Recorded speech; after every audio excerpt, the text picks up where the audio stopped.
여러분 안녕하십니까? KBS 뉴스 930입니다. 첫 소식은 트럼프발 관세 소식입니다. 미국은 현재 수입되는 자동차에는 25%, 일부 자동차 부품에도 25%의 관세를 적용하고 있는데 이 품목이 확대될 전망입니다. 또 다음 달 초로 다가온 상호관세 유예 시한은 연장될 가능성이 제기됐습니다. 김기수 기자입니다. 무역확장법 232조에 근거해 현재 미국이 관세 25%를 부과하는 자동차 부품은 332개에 달합니다. 그런데 여기에 새로운 부품들이 추가될 것으로 보입니다. 미국 상무부 산하 국제무역청은 25% 관세 대상에 새로운 자동차 부품을 추가할 수 있는 절차를 마련했다고 현지 시각 24일 밝혔습니다. 아직 대상은 정해지지 않았습니다. 다음 달 1일부터 미국 내 자동차 부품 생산업체들에게 어떤 부품에 관세를 매기길 원하는지 의견을 물은 뒤 결정합니다.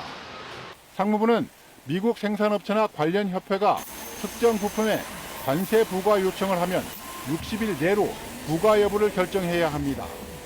새로운 관세 품목이 추가되면 우리나라 부품 수출 업체도 타격이 우려됩니다.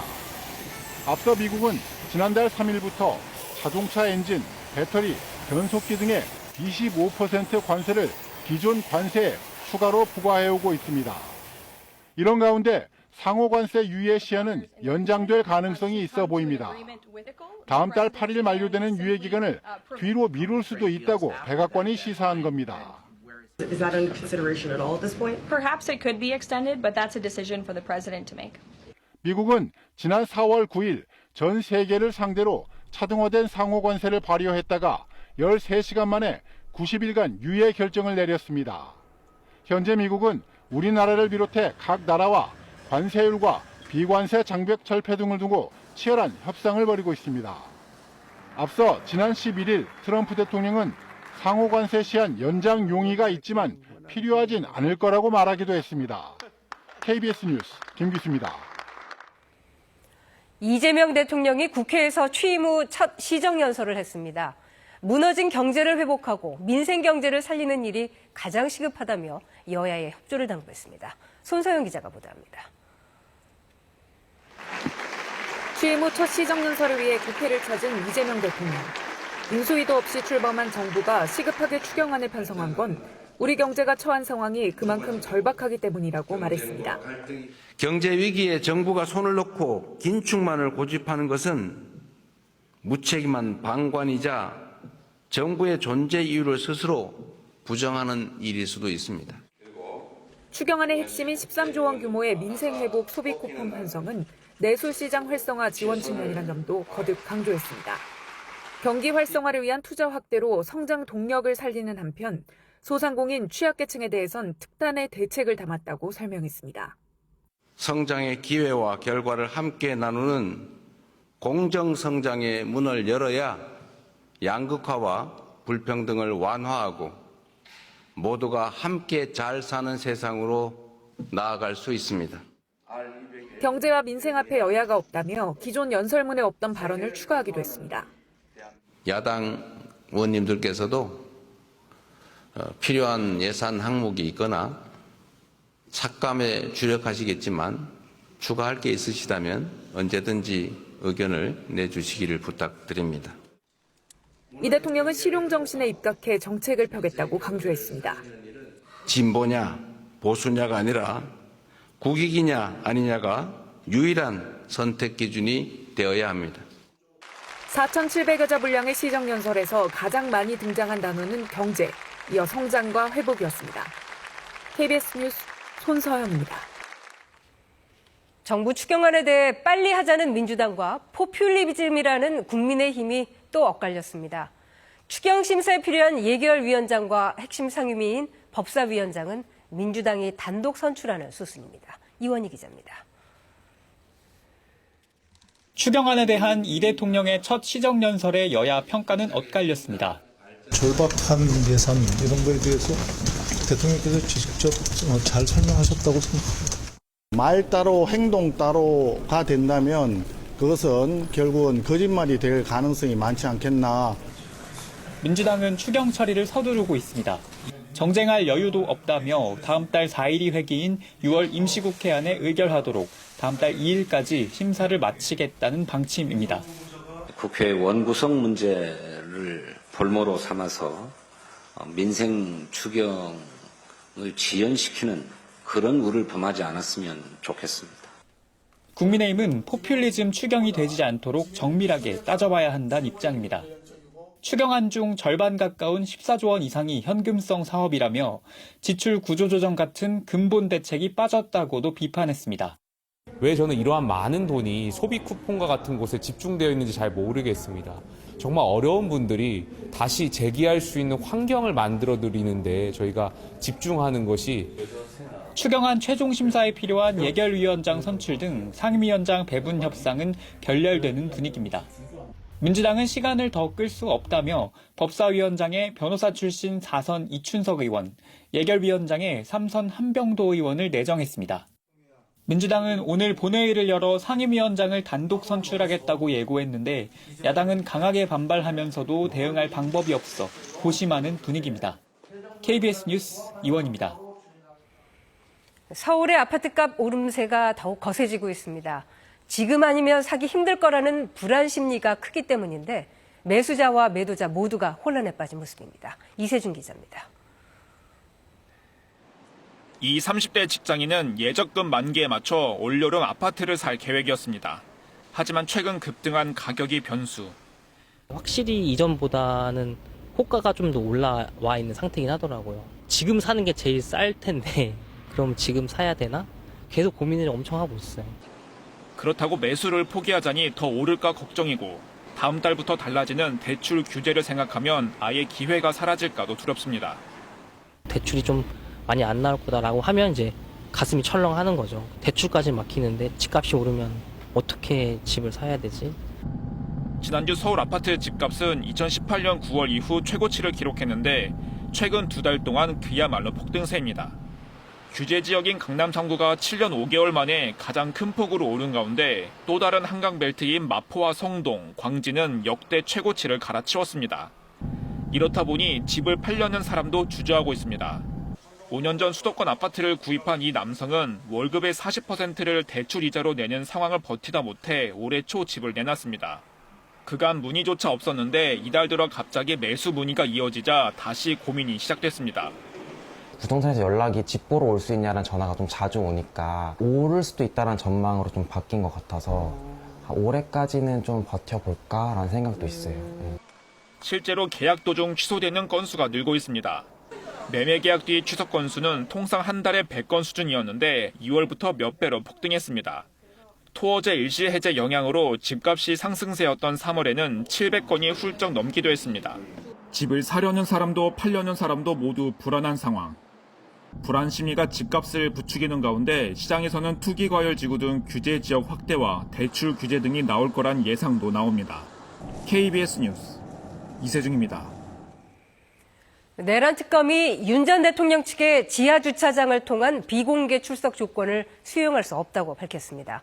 특검은 사실상의 출석 거부라며 체포영장 재청구 가능성까지 시사했습니다. 공민경 기자입니다. 그제 체포영장 기각 뒤 윤석열 전 대통령 측은 28일 오전 출석하라는 특검의 요구에 당당히 응하겠다는 입장을 냈습니다. 그런데 어제 다시 조건이 붙었습니다.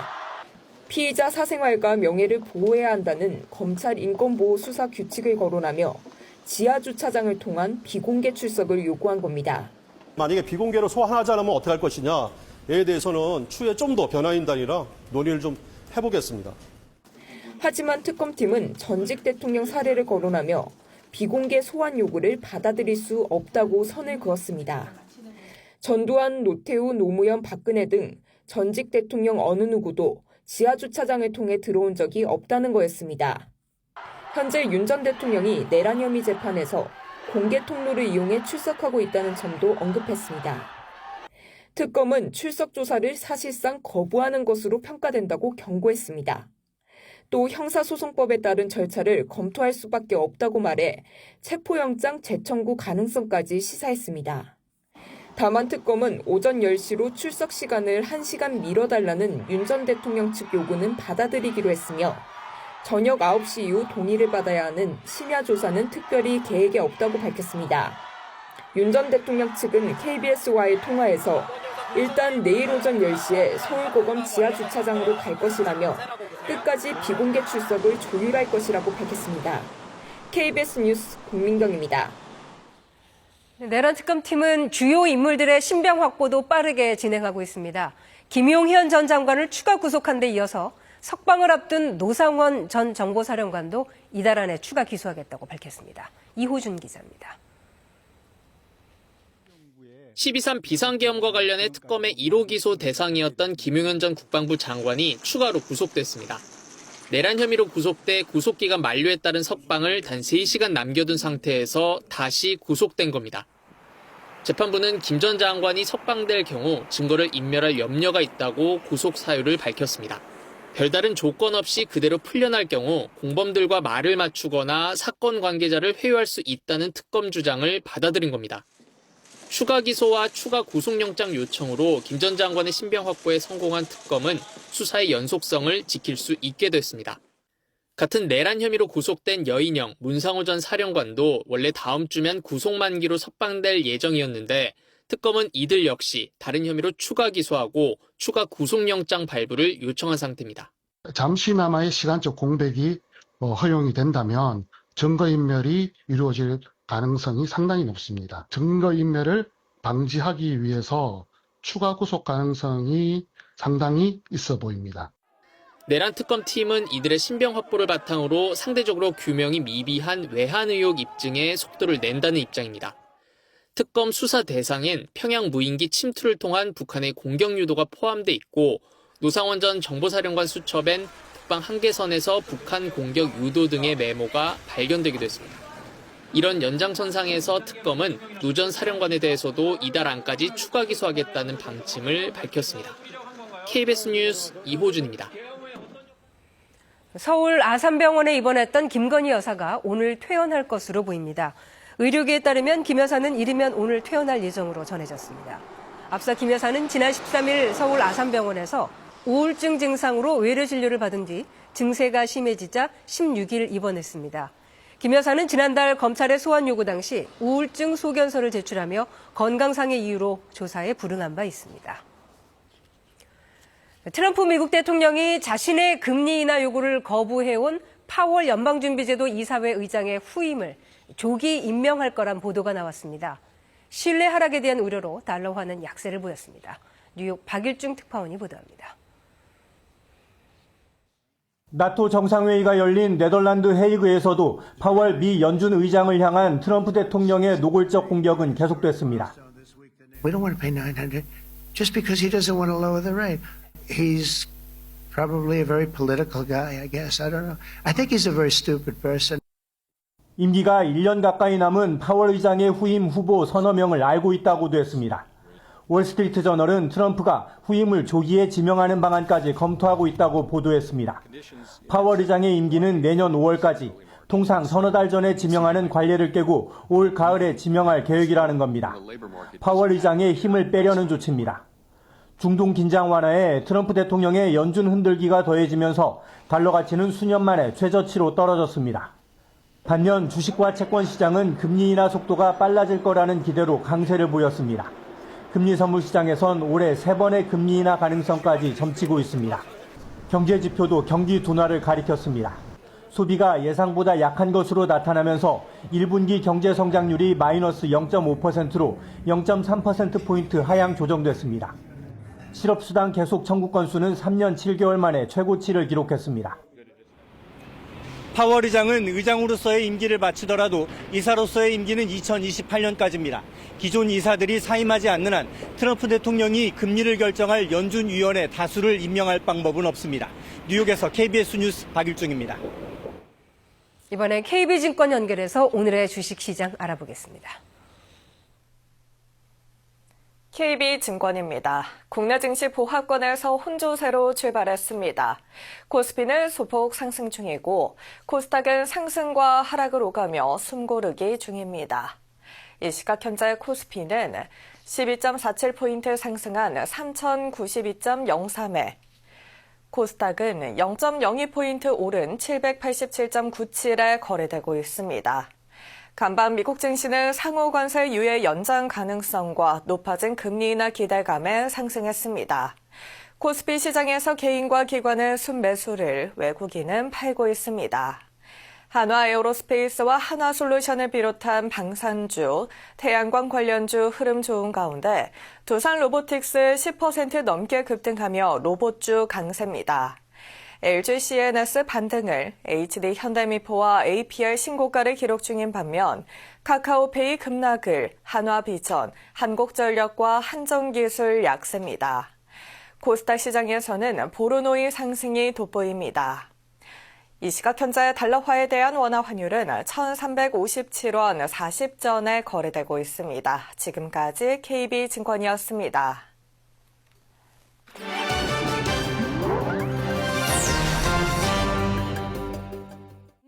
독일 베를린에서 전 세계 자장가를 모으는 특별한 프로젝트가 진행되고 있습니다. 독특한 리듬의 흥겨운 분위기, 쿠바의 자장가입니다. 쿠바 출신의 이 예술가가 어릴 적 들었던 자장가를 기록으로 남기고 있습니다. From Oma and from Mama, die Geschichte, was passiert vor in kolonialen Zeiten, in postkolonialen, und wir sagen, die Kinder, wir sind arm, aber trotzdem wir haben Freude. 베를린 주음악위원회가 주관하는 베를린이 잠듭니다라는 이름의 프로젝트로 다양한 문화권의 자장가를 수집해 보존하자는 취지를 담았습니다. 180개국 이상의 사람들이 모여 사는 도시 베를린. 이 프로젝트는 그 다양성을 음악으로 보여주는 작업이기도 합니다. 참여한 사람들은 각자의 모국어로 자장가를 부르고 현장 녹음이나 온라인 제출 방식으로 참여할 수 있습니다. 지금까지 유럽과 아프리카, 아시아 등지에 17개 언어, 약 30곡의 자장가가 취합됐습니다. 한국의 자장가에 담긴 언어와 기억, 그리고 감정. 베를린은 지금 그 소리를 조용히 기록하고 있습니다. 중국 최북단에 위치한 헤이룽장성 북극마을이 여름철 최고의 피서지로 주목받고 있습니다. 러시아와 국경을 맞대고 있는 헤이룽장성 모허시 북극촌. 여름철만 되면 전국 각지에서 피서를 오는 사람들로 북적입니다. 수만 명을 수용할 수 있는 광장에는 각종 즐길거리와 먹을거리가 가득합니다. 여름철에는 밤 11시가 돼야 날이 완전히 어두워지고 서너 시간 뒤에는 백야를 체험할 수 있습니다. 여기에 6월 평균 기온이 13도에 불과하고 해가 지면 더 서늘해져 여름철 피서 인파가 해마다 늘고 있습니다.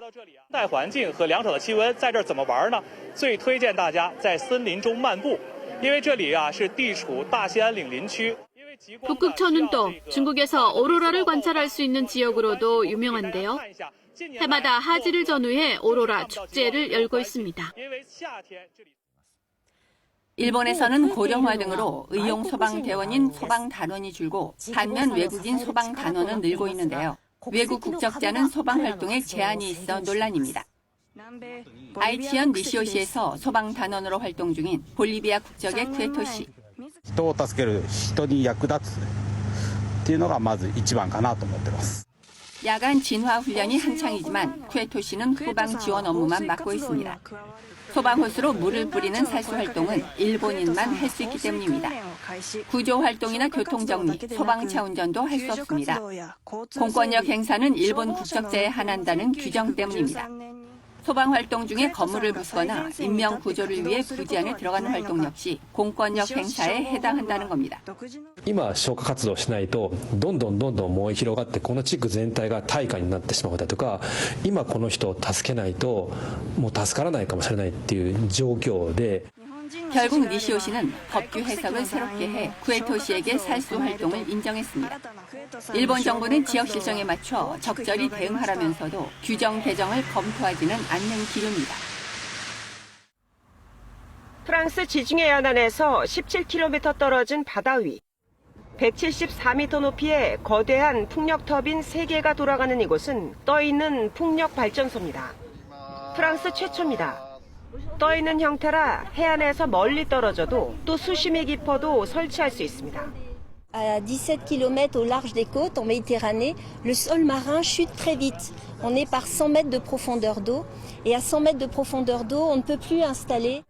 해저를 뚫어 고정하는 기존 방식의 풍력 터빈과 달리 해양 생태계에 부담을 덜 준다는 장점도 있습니다. 여기서 생산되는 전력량은 25메가와트 정도로 추산됩니다.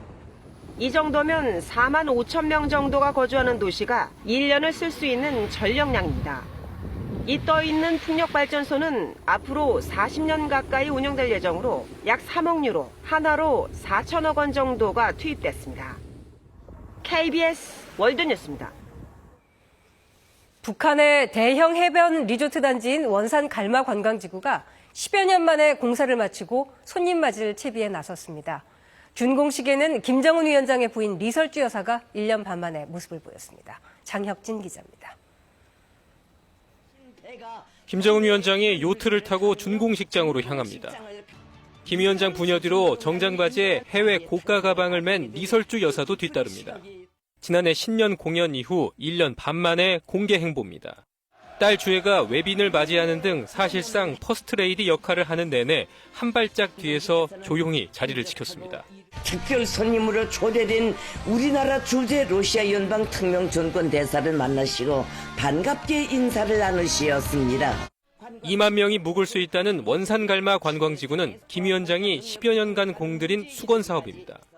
완공이 계속 미뤄지다 1년 전부터 사업에 속도가 붙었는데 러시아 파병 대가로 받은 물자가 도움이 됐을 거란 분석이 나옵니다.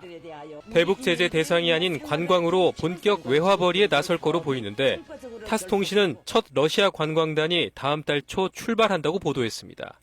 트럼프 대통령이 올해 초 북한의 콘도 역량을 언급한 만큼 북미 대화의 실마리가 될 수 있다는 전망도 있습니다. 원산 갈마를 포함해서 트럼프는 북한이 핵을 포기할 경우에 그 상응 조치로 북한의 개발이 되고 북한의 경제에 도움이 될 것이다라는 주장을 계속할 가능성은 높죠. 한편 남측 관광객 유치 가능성과 관련해 통일부 당국자는 과거 금강산 관광을 통해 남측이 대체 불가한 고객이란 건 북한도 잘 알 거라면서도 북한이 적대적 두 국가를 내세운 만큼 예단하기 어렵다고 말했습니다. KBS 뉴스 장혁진입니다. 롯데마트가 15년 만에 다시 5,000원짜리 치킨을 판매합니다. 치킨 한 마리가 보통 2만 원가량인 걸 생각하면 파격적인 할인이어서 오픈런이 벌어지기도 했습니다. 최지연 기자가 취재했습니다. 마트가 문을 열기도 전부터 입구에 줄을 선 사람들. 문이 열리자 사람들이 빠르게 몰려간 곳은 치킨 코너입니다. 어제 TV로 보니까 톰큰 세일이라고 나더라. 이거 오늘 새벽같이 얼른 가서 사야 되겠다고 왔죠. 2시간 기다려도 돼. 치킨 한 마리에 5,000원. 롯데마트는 2010년 인기를 끌었던 통큰 치킨을 이름도 가격도 그대로 15년 만에 다시 가져왔습니다. 파격적인 할인에 오픈 시간에 맞춰 준비한 치킨은 몇 분 만에 동이 났고 치킨 매대 앞은 치킨이 튀겨지는 걸 기다리는 손님들로 북적입니다. 번호표 가져가시고 10시 20분 정도에 와주세요. 일주일만 진행되는 통큰 치킨 행사. 1인당 한 마리만 살 수 있다 보니 작은 실랑이도 벌어집니다. 한 개밖에 못 드려요. 양 많아요. 1인당에 하나밖에 안 판다고 그래가지고 내일 또 오려고 그래. 롯데마트는 어제 하루 전국 지점에 15,000마리 분량을 준비했는데 오전 중에 모두 팔렸다고 밝혔습니다. 일주일 행사를 위해 롯데마트가 준비한 치킨은 10만 마리입니다. 저희가 마진은 포기하다시피 한 거고요. 고객님들 물가 안정에 도움이 되게. 이마트도 다음 달부터 대규모 할인 행사를 열고 치킨을 4,000원대에 판매할 예정입니다. 15년 전 롯데마트 통큰 치킨은 큰 인기를 끌었지만 자영업자들의 반발과 골목 상권 침해 논란으로 일주일 만에 판매를 중단했습니다. KBS 뉴스 최지연입니다. 이번 주 극장가에는 다양한 장르와 주제를 가진 영화들이 눈에 띕니다.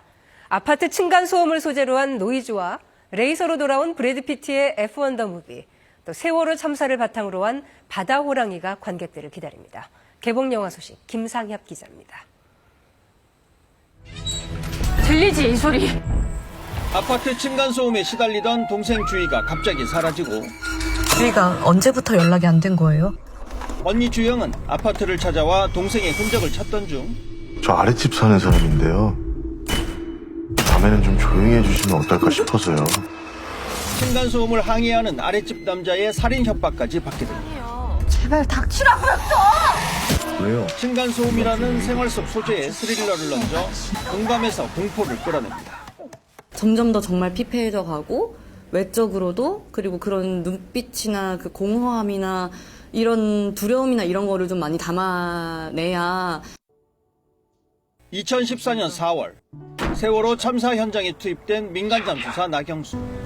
아이들이 자꾸 눈앞에 나타나요. 그날의 참상을 지울 수 없어 괴로운 나날을 보내지만 망할 놈의 재판이 기억을 다 떠오르게 해. 겨우 가라앉은 민간 잠수사 대표까지 과실치사죄로 재판에 넘겨지자 경수의 마음은 더욱 황폐해져 잃었습니다. 한 살 더 먹겠구나. 아이들도. 고 김관원, 고무영 잠수사들의 실화를 바탕으로 그날 그곳의 사람들이 간직하고 살아가는 상처를 담았습니다.